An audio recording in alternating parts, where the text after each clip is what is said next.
Então, pessoal, vamos lá tentar resolver mais um exemplo aí, tá?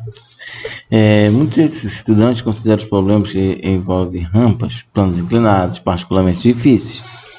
A dificuldade é provavelmente visual, porque nesse caso temos de trabalhar com um sistema de coordenadas inclinados e também as componentes de força gravitacional e não com as forças totais. Este é um exemplo típico do qual todas as inclinações e todos os ângulos são explicados. Apesar da inclinação, a ideia-chave é aplicar a segunda lei de Newton, a direção ao longo do qual ocorre o movimento. Bom, na figura tem uma corda que puxa para cima uma caixa de biscoitos ao longo de um plano inclinado sem atrito, cujo ângulo é 30 graus. A massa da caixa é 5 kg e o módulo da força exercida pela corda T é 25 N. Ele quer saber qual é a componente da aceleração da caixa na direção do plano inclinado. Tá legal? Então, olha só, o desenho é esse aqui é o plano inclinado. Então, os dados que ele deu para a gente são que a massa da caixa é 5 kg, tá? A tração do fio é de 25 newtons, tá?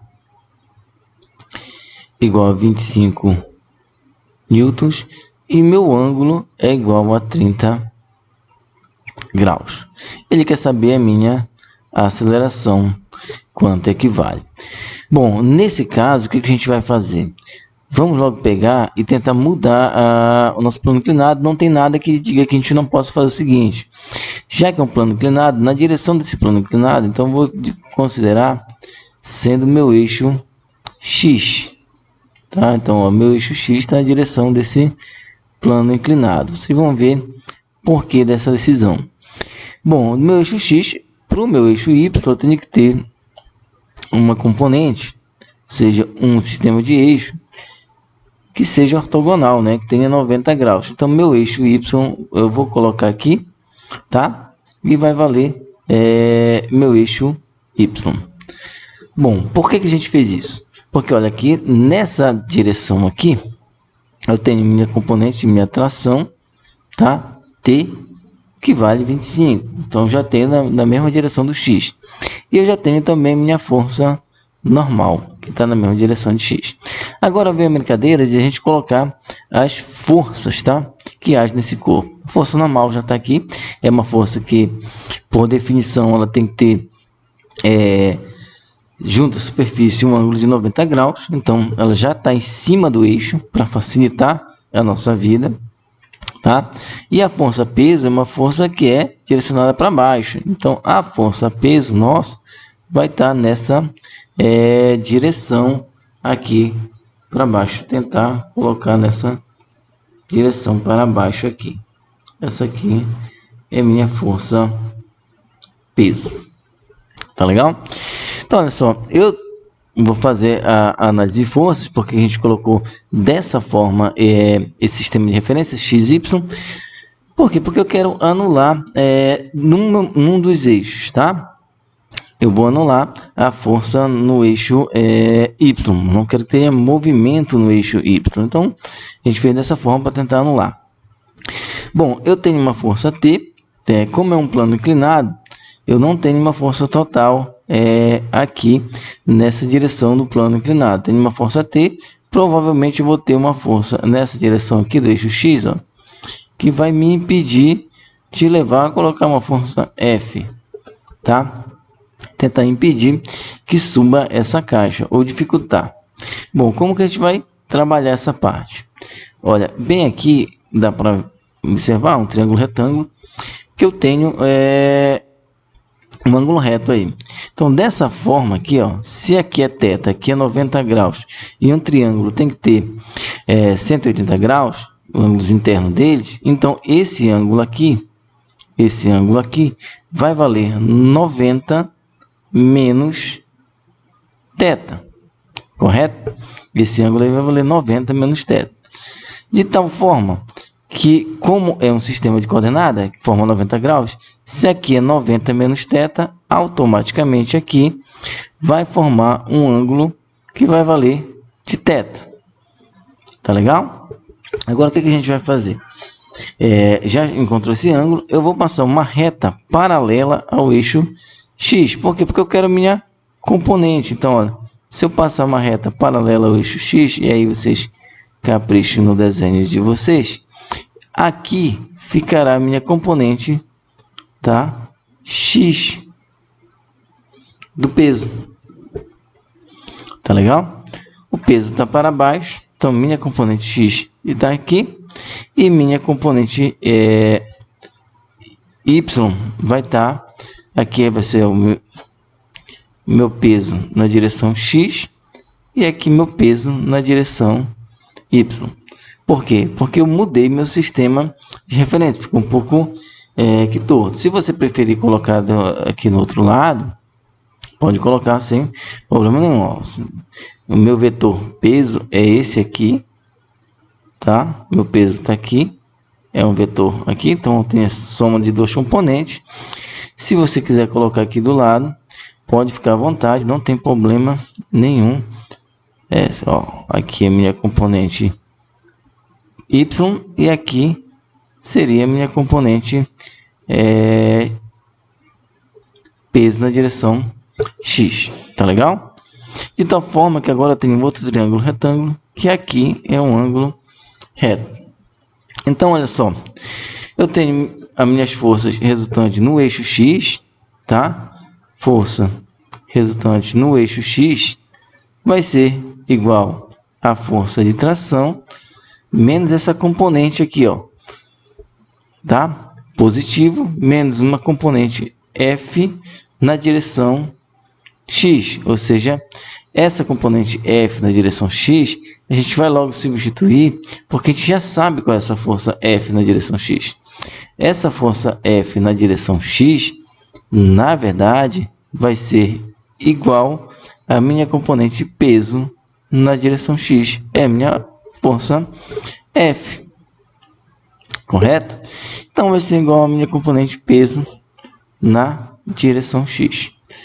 Para a direção Y, eu vou ter o seguinte, eu não vou ter movimento na direção Y, eu vou ter movimento apenas na direção X, por isso que a gente fez esse plano inclinado. Mas se vocês tiverem curiosidade de fazer, minha força resultante na direção Y vai ser igual à força normal, tá? Menos a força peso, ou seja, da componente Y.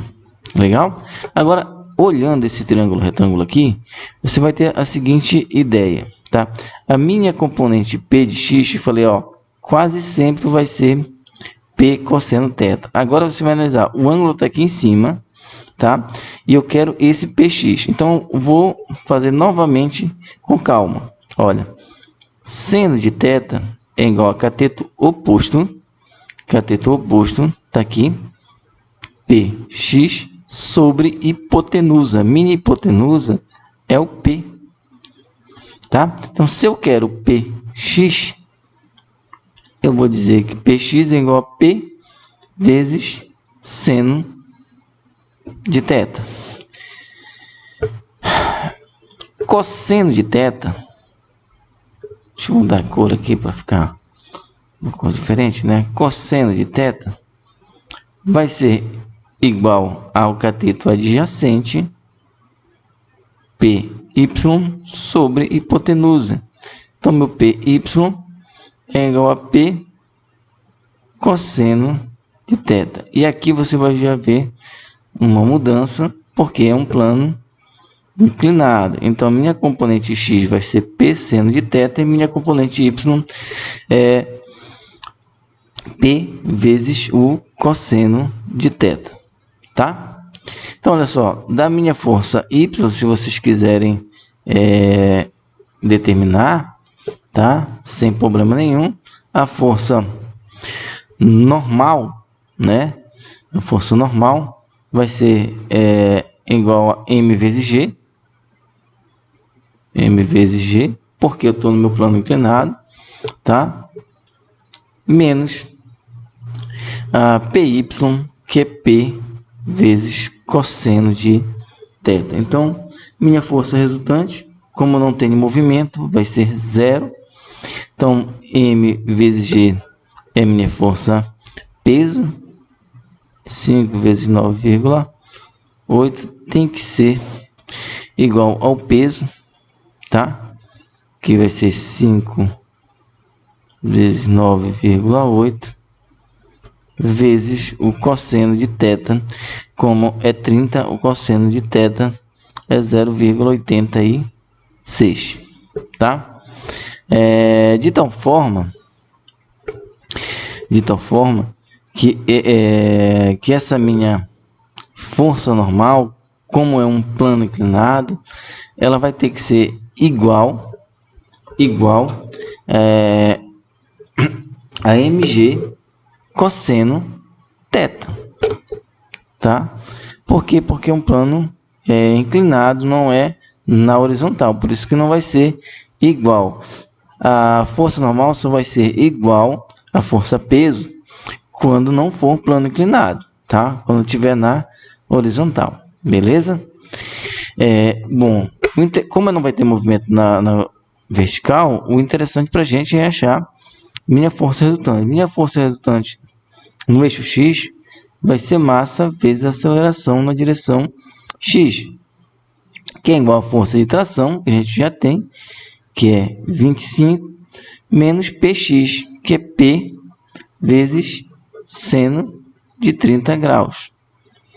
Então, a massa do nosso objeto é 5 vezes a aceleração que eu quero encontrar, que é igual a 25 menos P, né?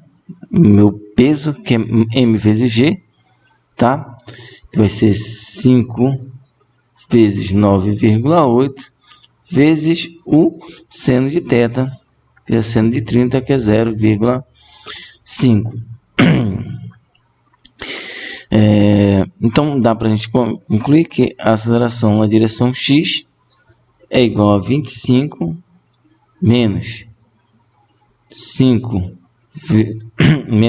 vezes 4,9 dividido por 5. Então, minha aceleração na direção X